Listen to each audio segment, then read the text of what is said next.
Hi everybody, I'm Marty Dunn. And I'm Lynn, and today we're going to talk about the SEC staff's latest guidance on shareholder proposals, which came out in Staff Legal Bulletin 14K. Marty?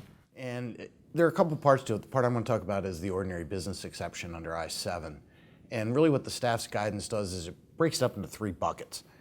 The first two involve what's ordinary business. And what the reason I put it in two buckets is the staff says there are certain subjects that it's self-evident they're ordinary business. What products are you going to sell? How much are you going to charge for? The second, where it's not as self-evident, where it may be an issue that's significant and transcends ordinary business, there's a discussion about how valuable it is to have a board discussion of the significance and when that's going to be useful and when it's not. And I think the most important part of that is not just to look at the issue itself broadly, but to look at what they call the delta between what are you already doing and what is the proposal asking for, and look at that and say, is that difference significant? And I think that's a big change in the analysis in the last couple of years, and that's useful. The third bucket they talk about is micromanagement. And when does a proposal so try to micromanage the company's decisions that it is not ordinary business? And what it's looking at there, and it's very important, for micromanagement, it's not the subject matter, it's the ask.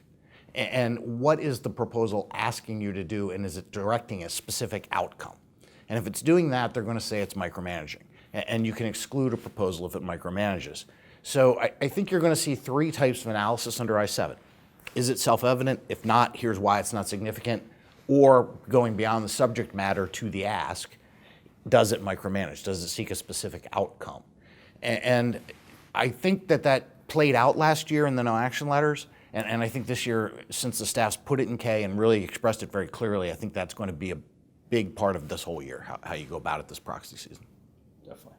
So another topic that the staff addressed in Staff Legal Bulletin 14K was proof of ownership letters, which have been sort of the bane of everyone's existence for a long time, because the rule was written in such a way it says you have to show that you've continuously held the requisite amount of securities for at least a year up to the date the proposal is submitted. And so the staff has addressed this in the past, that you have situations where you have not the requisite amount of time covered, the dates are off in terms of when the proposal is submitted and the proof of ownership is submitted.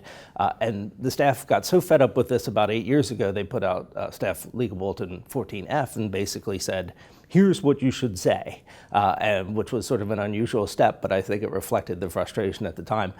Now they're revisiting the topic, basically saying, your overly technical reading of the rule and the proof of ownership letters is resulting in situations where companies think they could exclude the proposal, but we don't think so. And so as a result, basically the staff is saying that close enough will do. So now close enough works for horseshoes, hand grenades, and shareholder proposal proof of ownership statements. They don't want to see hyper-technical arguments. Exactly.